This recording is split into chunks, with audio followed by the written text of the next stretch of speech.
बैठी है विधायक इंदिरा मीणा। दरअसल कल शाम से ही थाने के सामने धरने पर बैठी है विधायक इंदिरा मीणा।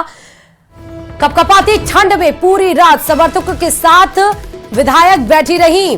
आरोपियों के खिलाफ पुलिस कार्रवाई की मांग कर रही है। पेंडिंग मुकदमों में पुलिस आरोपियों पर गिरफ्तारी नहीं कर रही है। कार्रवाई नहीं होने तक धरने पर बैठे रहने की चेतावनी दी गई है विधायक इंदिरा मीणा के द्वारा। सीधे तस्वीरें आपको दिखा रहे हैं। थाने के बाहर कल से ही प्रदर्शन पर अपने समर्थकों के साथ विधायक इंदिरा मीणा बैठी हुई हैं। आरोपी में जो वारदात घटित हुई उसमें जो भी आरोपी हैं उनकी गिरफ्तारी अभी तक पुलिस के द्वारा नहीं की जा सकी है और इसीलिए आरोपियों की गिरफ्तारी की मांग को लेकर विधायक कल से ही बैठी हुई है और साथ ही चेतावनी भी पुलिस को दी है कि जब तक आरोपियों के खिलाफ पुलिस कार्रवाई नहीं करेगी, जब तक उनको गिरफ्तार नहीं करेगी, तब तक वो धरने पर बैठी रहेंगी। साथ ही आपको बता दें कि जो पेंडिंग मुकदमे हैं उसमें भी पुलिस आरोपियों पर कोई भी गिरफ्तारी नहीं कर रही है। बात तो क्या बनेगी जब मानसिकता ही पुलिस को कार्रवाई करने की नहीं है तो बात बनने का सवाल ही नहीं है, क्योंकि इनकी जो मानसिकता हो गई है वो अपने स्वार्थ को लेकर मानसिकता है। बाकी जनता के साथ में क्या हो रहा है या फिर किसी को भी परेशानी हो रही है उसकी चिंता इनको नहीं है। क्योंकि रात भर से सैकड़ों लोग यहाँ पर धरने पर बैठे हुए हैं, उसके बावजूद यहाँ पर वो यही कन्वेंस करने की कोशिश कर रहे थे कि आप धरना हटा लें और हम करेंगे कार्रवाई। लेकिन कार्रवाई करने के लिए उन्हें ज़्यादा कुछ करने की ज़रूरत नहीं है, बल्कि अपनी मानसिकता को चेंज करने की आवश्यकता है, अपने लालच को छोड़ने की आवश्यकता है। जानकारी के साथ संवाददाता गिरिराज शर्मा इस खबर पर जुड़े हुए हैं। गिरिराज, कल से ही विधायक धरने पर बैठी है, क्या अपडेट और क्या जानकारी इसको लेकर? जी देखिए, बौली क्षेत्र के दौरे पर कल विधायक इंदिरा मीणा रही थी, जहां पर कई गांवों का उन्होंने दौरा किया था और इस दौरे के दौरान जो विधायक इंदिरा मीणा है, गिरिराज मैं आपको रोकना चाहूंगी, हमारे साथ खुद विधायक इंदिरा मीणा इस खबर पर जुड़ चुकी हैं। इंदिरा मीणा जी, कल से ही आप धरने पर बैठी हुई हैं, अभी आपको क्या लग रहा है? जी, मैं कल दिन में मेरा क्षेत्र का दौरा था और दौरे के दौरान जो मंजर मैंने विधानसभा क्षेत्र का देखा, जो लोगों की समस्याएं आई, उसके बाद मैंने यहाँ से पुलिस को वहाँ बुलाया और कई सारे प्रकरणों पर हमारी चर्चा हुई। लेकिन यहाँ की जो पुलिस है बिल्कुल अपने हठधर्मिता पर अड़ी हुई है। इसको यहाँ की पुलिस को सिर्फ अपना स्वार्थ दिख रहा है और यहाँ की पुलिस अपनी जितनी भी गाड़ियां, एक मैंने विधायक को से दे रखी, एक महिला सुरक्षा की गाड़ी है, सभी अपने उगाई में लगा रखे हैं। बाकी जितने भी प्रकरण पेंडिंग पड़े हैं उन प्रकरणों में मुलजिमों को गिरफ्तार नहीं किया जा रहा है। कुछ ऐसे संगीन प्रकरण हैं जिनमें हमें मांग है हमारी कि उनको गिरफ्तार करें मुलजिमों को, और जब तक मुलजिमों को गिरफ्तार नहीं करेंगे हम यहीं पर बैठे हुए हैं।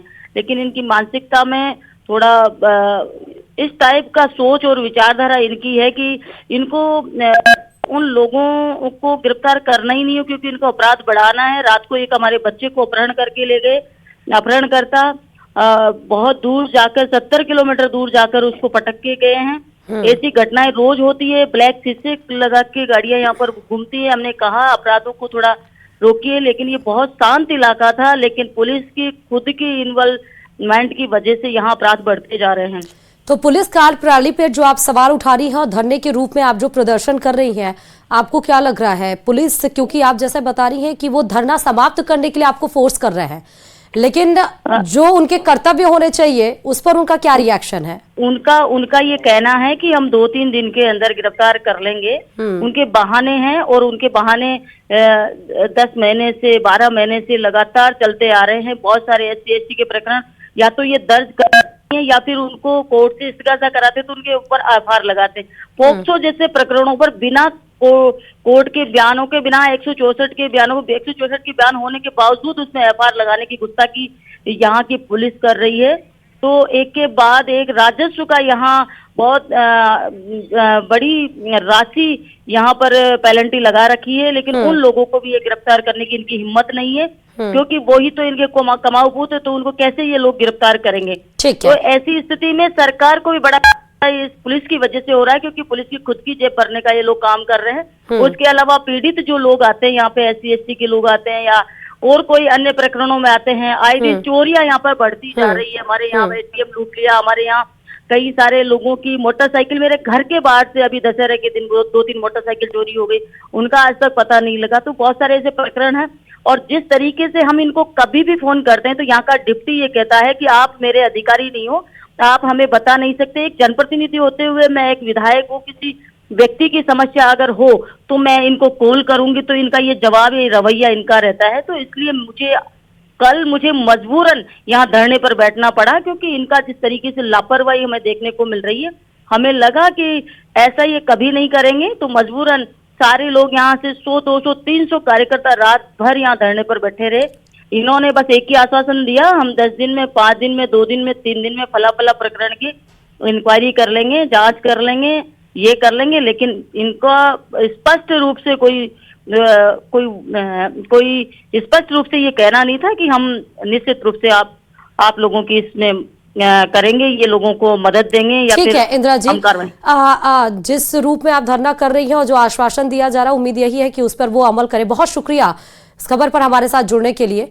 हमारे संवाददाता गिरिराज इस खबर पर ऑलरेडी जुड़े हुए थे। गिरिराज, आपने सुना विधायक इंदिरा मीणा ने क्या कुछ कहा है, इनकी क्या अधिकारियों से बात नहीं हुई है इस प्रकरण में, और कितने ऐसे प्रकरण होंगे जिसको लेकर ये कह रही है कि पुलिस उस पर कोई एक्शन नहीं कर रही है?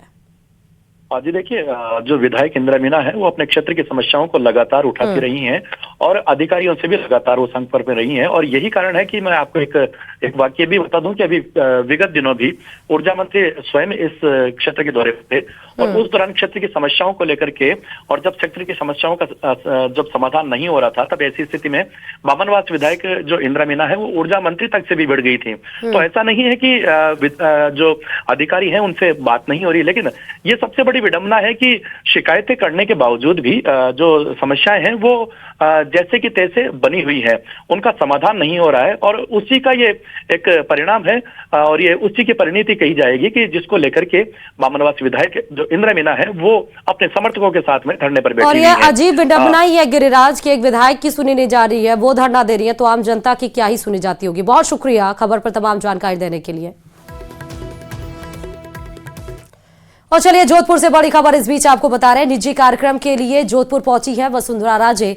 बीजेपी नेताओं ने एयरपोर्ट पर उनका भव्य स्वागत किया। स्वर्गीय उम्मेद सिंह अराबा को श्रद्धांजलि अर्पित करेंगी। अराबा कल्याणपुर में स्वर्गीय उम्मेद सिंह को श्रद्धांजलि देंगी वसुंधरा राजे। दोपहर 2 बजे मुंडारा बाली जाएंगी और राज्य मंत्री ओटाराम देवासी की मां को वहां पर श्रद्धांजलि अर्पित करेंगी। तो कार्यक्रम है कई सारे, जिस वजह से वसुंधरा राजे आज निजी कार्यक्रम के लिए जोधपुर पहुंची हैं। जैसे ही वो पहुंची वैसे ही तमाम समर्थकों ने उनका जोरदार भव्य तरीके से स्वागत किया है। ओटाराम देवासी की मां को श्रद्धांजलि अर्पित करने के लिए आई हैं। और भी कार्यक्रम है जिसके लिए आज जोधपुर आई हैं वसुंधरा राजे। मैडम प्रदेश में प्रदेश में इतनी बड़ी गैस त्रासदी हुई, कई लोगों की जाने गई हैं, आपने भी शोक व्यक्त की है उसके लिए। मैं जाऊंगी, अभी जाऊंगी आपका यहाँ से एक दफा उम्मेद सिंह जी के यहाँ जाके और भोपा जी से जाके सिर्फ होने से कुछ नहीं होता, होने का हक अदा करना पड़ता है। और ये बात कांग्रेस से बेहतर भला कौन समझ सकता है। तभी चुनावी समर में मिल रही हार और भजन लाल शर्मा की सरकार के 1 साल पूरा होने के बाद कांग्रेस ने आक्रामक तेवर अख्तियार कर लिए हैं। देखिए उसी पर यह रिपोर्ट।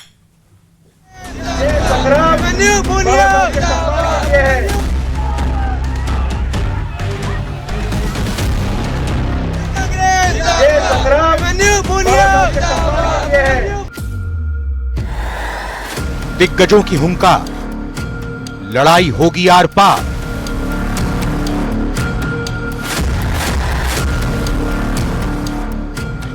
बीजेपी का आरोपों से इनकार।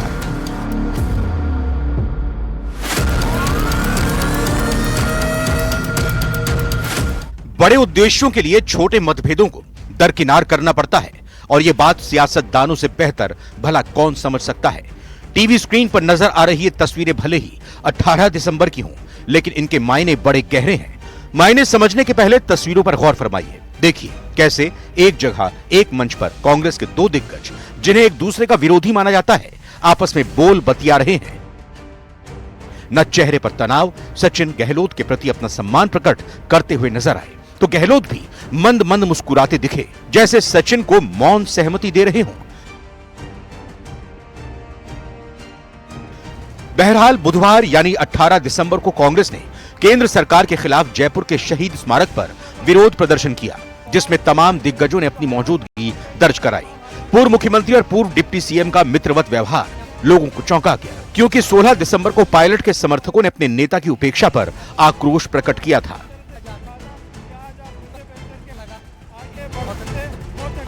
दरअसल 16 दिसंबर को प्रदेश पदाधिकारियों की बैठक में लगे बैनर पर राष्ट्रीय महासचिव सचिन पायलट का फोटो नहीं था, जिस पर पायलट समर्थकों और पदाधिकारियों ने बैठक में गहरी नाराजगी जताई। आखिर में डोटासरा को कहना पड़ा कि वे पायलट के विरोधी नहीं हैं, समर्थक हैं। अगले दिन 19 दिसंबर को भजनलाल सरकार के 1 साल पूरा होने पर कांग्रेस ने एक प्रेस कॉन्फ्रेंस कर राज्य सरकार पर जमकर निशाना साधा। पीसीसी चीफ डोटासरा, नेता प्रतिपक्ष टीकाराम जूली, रोहित बोहरा ने संयुक्त प्रेस कॉन्फ्रेंस करते हुए राइजिंग राजस्थान, ईआरसीपी, कानून व्यवस्था, पेपर लीक समेत कई मुद्दों पर राज्य सरकार को घेरा। आज की तारीख तक मुख्यमंत्री जी की जो प्रशासनिक पकड़ होनी चाहिए वो कोई पकड़ नहीं रही। उनका जो सरकार चलाने का अनुभव नहीं था, उसकी गहरी चोट हमारे प्रदेश के शासन और प्रशासन पे लगी है। बनते ही इन्होंने कहा था कि 800 कार्यों की हम समीक्षा करेंगे। मैं कहना चाहता हूं कि एक भी कार्य की समीक्षा इन्होंने किस प्रकार से की, आज तक कोई रिजल्ट नहीं आया। पहली विफलता इनकी है। एक्सपर्ट कांग्रेस की मुस्तैदी की वजह भजनलाल सरकार के 1 साल के उल्लेखनीय कार्यों को बता रहे हैं। राजस्थान में जब भाजपा की भजनलाल सरकार 1 वर्ष का जश्न मना रही है, तब विपक्ष की भूमिका निभाते हुए कांग्रेस भी लगातार क्या नाम से धरना प्रदर्शन कर रही है। और कांग्रेस ये चाहती है कि सरकार जो जश्न मना रही है, सरकार जो उपलब्धि बता रही है, उनके मुकाबले में सरकार की विफलताओं को लगातार क्या नाम से दिखाया जाए। इसी कांग्रेस कितनी आक्रामक है, इस बात का अंदाजा इसी बात से लगाया जा सकता है कि भाकरोटा अग्निकांड के लिए भी वो केंद्र और राज्य सरकार पर हमलावर है। जांच है, सीधा पड़ा है ना भाई, यूटर्न ही गलत है, स्पान बना ही नहीं। तो 4 साल से रिंग रोड चालू हो गई और वो स्पान क्यों नहीं बना? और वो नहीं बना, उसकी वजह से गलत यूटर्न लेने से 10,000 12,000 गाड़ियां रोजाना जाएंगी, तो 100% एक्सीडेंट होगा। तो किसी की जिम्मेदारी तो तय करनी पड़ेगी ना आपको। ये वही डोटासरा हैं जो एक दिन पहले संकट की इस घड़ी में सरकार के साथ कंधे से कंधा मिलाकर काम करने की प्रतिबद्धता जाहिर कर रहे थे। वर्तमान में सरकार, चिकित्सा विभाग के तमाम डॉक्टर, अधिकारी, कर्मचारी, पुलिस प्रशासन, जिला कलेक्टर सभी लगे हुए हैं इस काम में। हमें इसमें इतना ही कहना है कि हम सब साथ में हैं ऐसे हादसों के ऊपर, उनके ऊपर तत्काल कैसे इनको रिलीफ मिले, कितनों की जान बचाई जा सके, कितने जल्दी से जल्दी ठीक हो, इस दिशा में हम सब लोग मिलकर के काम करेंगे। कहा चाहे कुछ भी जाए, लेकिन सियासत में सबसे पहली प्रायोरिटी सत्ता होती है। शनिवार को जयपुर में यूथ कांग्रेस ने सरकार के खिलाफ प्रदर्शन किया। डोटासरा के साथ सचिन पायलट ने सूबे की सरकार पर जमकर प्रहार किया।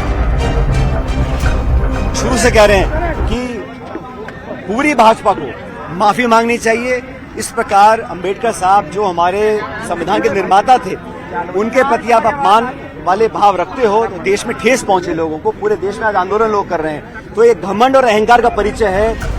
कांग्रेस कार्यकर्ताओं की पुलिस से झड़प, लाठीचार्ज और गिरफ्तारी की तस्वीरें बता गईं कि कांग्रेस अपने वजूद की लड़ाई में कोई कोर कसर नहीं छोड़ना चाहती। ये बात और है कि बीजेपी कांग्रेस को गंभीरता से नहीं ले रही। सरकार ने तो इतने काम किए कि अभी जो MOUs हुए, राइजिंग राजस्थान भी हुआ, तो इसमें भी रोजगार मिलने वाला है। और 1 लाख से अधिक लोगों को तो सरकारी नौकरियां के लिए भी उन्होंने जो वैकेंसीज निकाल करके और काम किया है। कैलेंडर भी जारी किया है, समयबद्ध तरीके से उनकी नियुक्तियां भी होगी। इसके लिए भी सरकार गंभीर है। और भी सरकार ने प्रयास किए हैं कि रोजगार लोगों को मिल सके। किसानों का, मजदूरों का, कर्मचारियों का, सबके हितों का पूरा सरकार ने ध्यान रखा है। दरअसल 1 साल पहले विधानसभा चुनाव में करारी हार के बाद हालिया संपन्न उपचुनाव में 7 सीटों में से एक सीट पर मिली जीत ने कांग्रेस को करो या मरो की स्थिति में ला दिया है। कांग्रेस को पता है कि अब अगर वो नहीं उठेगी तो उसकी रही सही मौजूदगी भी पब्लिक के दिमाग से ओझल हो जाएगी। इसीलिए वो अपनी मौजूदगी दर्ज करा रही है, अपने होने का सबूत पेश कर रही है। एक तरफ सड़क के ऊपर पूर्व मुख्यमंत्री अशोक गहलोत और सचिन पायलट को साथ में लाकर के कांग्रेस ने कोशिश की है कि मजबूती का संदेश दिया जाए, क्योंकि लोकसभा में मिली सफलता के बाद में उपचुनाव में मिली असफलता से कांग्रेस काफी निराश थी। लेकिन अब 1 साल पूरा होने पर कांग्रेस तैयारी कर रही है कि जिस तरह से सड़क पर मजबूती से घेराव का संदेश दिया गया है, ठीक उसी तरह से सदन में भी सरकार को मजबूती से घेरा जाए। देखना यह होगा कि अपनी तैयारियों में कांग्रेस कितनी कामयाब हो पाती है। कैमरा पर्सन दिलीप चेची के साथ में अरबाज अहमद, न्यूज़ 18 के लिए जयपुर से। अब खबर झुंझुनू से, जहां एक किसान को इच्छा मृत्यु का ऐलान करना भारी पड़ गया। किसान की ओर से इच्छा मृत्यु की घोषणा के बाद मौके पर लगाए गए पुलिस जाब्ते का खर्चा किसान से मांगा गया। इस संबंध में झुंझुनू एसपी शरद चौधरी ने आदेश जारी कर गोटरा हाल देवगांव निवासी किसान विद्याधर यादव पुत्र नथू राम यादव से 9,91,577 रुपए वसूलने के आदेश दिए हैं। एसपी ने पत्र में लिखा है कि 10 दिसंबर 2024 को गोटरा में किसान विद्याधर यादव को आत्मदाह करने की घोषणा की थी, जिससे रोकने के लिए मौके पर जाब्ता तैनात किया गया था। एसपी शरद चौधरी ने बताया कि गोटरा में स्थित सीमेंट फैक्ट्री के पास किसान को आत्मदाह से बचाने के लिए पुलिस अधिकारियों समेत 99 पुलिसकर्मी का जाब्ता लगाया गया था। इसमें सरकारी वाहनों का उपयोग भी किया गया। किसान की निजी सुरक्षा के लिए लगाए जाब्ते पर सरकारी कोष से 9,91,577 रुपए खर्च हुए हैं। एसपी ने 17 दिसंबर 2024 को आदेश जारी कर किसान से वसूली के लिए कहा है। आदेश में कहा गया कि उक्त राशि 24 दिसंबर तक जमा करवाने के आदेश दिए गए। यदि ऐसा नहीं होता है तो नियमानुसार कार्रवाई अमल में लाने की बात कही गई है।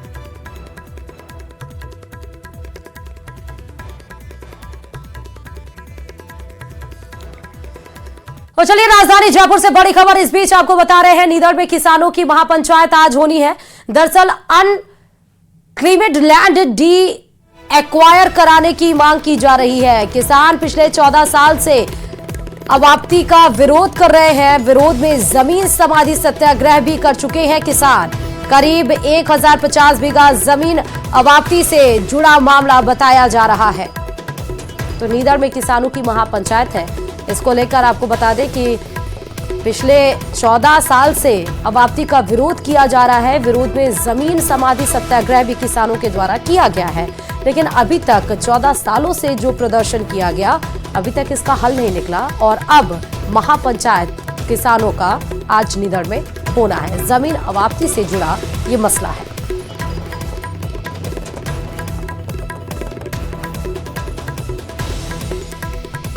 बाड़मेर से भी बड़ी खबर आपको बता रहे हैं। घर के टाके में महिला का शव मिला है। शनिवार दोपहर से महिला लापता थी और अब उसका शव बरामद हुआ है। 12 घंटे बाद महिला का शव मिला है टाके में। 6 महीने पहले मृतका अलका कंवर की शादी हुई थी। मौके पर पुलिस पहुंच चुकी है, जांच शुरू कर दी गई है। पीहर पक्ष ने हत्या के आरोप लगाए हैं। रिको थाने के सिरधली रोड की यह घटना है। 6 महीने पहले हुई शादी महिला की और पिछले कल से ही गायब थी। 12 घंटे तक लापता रही और 12 घंटे बाद मिला तो महिला का शव मिला। पीहर पक्ष ने हत्या के आरोप लगाए। यह आपको फोटो दिखा रहे हैं महिला की। आप देखिए, जो महिला आपको फोटो में नजर आ रही है, इसी की शादी हुई थी 6 महीने पहले। अलका नाम है, अलका कंवर, और अब इनका शव बरामद हुआ है। 12 घंटे से ये लापता थी। पुलिस मौके पर पहुंच चुकी है, जांच शुरू कर दी है। पीहर पक्ष ने हत्या का आरोप लगाया है। बाड़मेर से इस वक्त की बड़ी खबर आपको बता रहे हैं।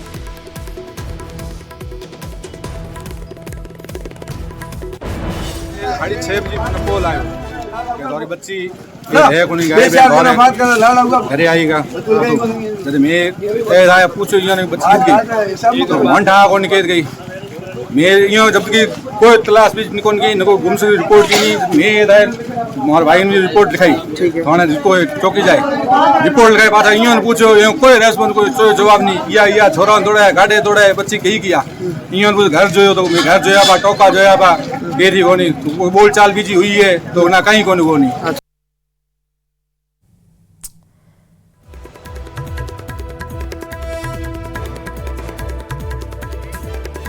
ज्यादा जानकारी के साथ संवाददाता प्रेम इस खबर पर जुड़ चुके हैं। क्या कुछ जानकारी है प्रेम इस खबर के बारे में? देखिए, मैं बताना चाहूंगा कि कल अचानक घर से लापता हुई थी जो महिला है वो, और उसके बाद में पीर पक्ष को उसकी सूचना दी गई थी। पीर पक्ष ने भी ढूंढने की कोशिश की और उसके बाद में उन्होंने पुलिस में गुमशुदगी भी दर्ज करवाई थी। लेकिन सबसे अहम बात यह है कि रात को जब पुलिस मौके पे गई, घर पे गई, तब महिला का शव नहीं मिला था और उसके बाद में टांके में रात को 3 बजे बताया गया कि टांके में शव मिला। तो ऐसे में अपने आप में कई सवाल खड़े होते हैं। पीहर पक्ष के द्वारा आरोप लगाया गया है कि इसके बाद में इस बच्ची के साथ में कुछ गलत हुआ है और उसकी हत्या की गई है। हालांकि पुलिस मौके पर पहुंची है। पीर पक्ष के द्वारा जो ससुराल पक्ष है वहां पर कुछ हंगामा भी किया गया है और पुलिस समझाइश कर रही है। शव को जो है मोर्चरी में लाया जा रहा है, उसके बाद में होगी। हालांकि पुलिस जांच के बाद में ये चीजें सामने आएगी कि बच्चे की हत्या हुई है या पारिवारिक कलह की वजह से उसने अपने जीवन लीला को समाप्त किया। इन सब चीजों को लेकर के पुलिस जांच के बाद में बहुत शुक्रिया प्रेमदान इस खबर पर तमाम जानकारी देने के लिए। अब इस बीच करौली से बड़ी खबर आपको बता रहे हैं। निजी हॉस्टल में मारपीट से छात्र की मौत हो गई है। बड़ी खबर आपको करौली से बता रहे हैं। हॉस्टल के शिक्षक पर मारपीट का आरोप लगाया गया है। छात्र की मौत के बाद से परिजनों में भारी आक्रोश देखा जा रहा है। मृतक दिलराज का शव मोर्चरी में रखवा दिया गया। आरोपी शिक्षक के खिलाफ कार्रवाई की मांग की जा रही है। कुड़गांव थाना क्षेत्र के सलेमपुर गांव का ये पूरा मामला है। तस्वीरें आपको इस समय दिखा रहे हैं। आप देखिए, परिजन काफी ज्यादा आक्रोशित है और आरोपी शिक्षक के खिलाफ मांग यहां पर की जा रही है। शिक्षक के ऊपर आरोप है कि मारपीट के बाद उस छात्र की मौत हो चुकी है। कुड़गांव थाना क्षेत्र के सलेमपुर गांव का पूरा मामला। निजी हॉस्टल में मारपीट किया गया और प्राइवेट हॉस्टल में शिक्षक के ऊपर वो मारपीट का आरोप लगा है। मारपीट के बाद जो घायल छात्र था उसकी मौत हो गई है। सलेमपुर हॉस्टल SBM में पढ़ता था जी। वो छत पे नहाने जा रहा था जी। वहाँ के वार्डन ने उसको छत पे से नीचे भगा दिया और उसके चेस्ट में चोट आई थी और पैर में चोट आई थी।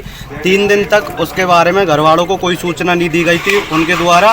बाद में जब बच्चे ने किसी का फ़ोन लेके चोरी छुपे से फ़ोन किया था उसके पिताजी को, उसके बाद में पिताजी वहाँ गए तो उस गंगापुर लेके गया था वो। उसके बाद में वहाँ पार नहीं पड़ी, तब करौली हॉस्पिटल में 2 दिन एडमिट रखा। 8:30 बजे शाम को ये रात गई है इसमें, उसको रेफर कर दिया। महुआ पहुँचने पहले ही उसकी डेथ हो गई।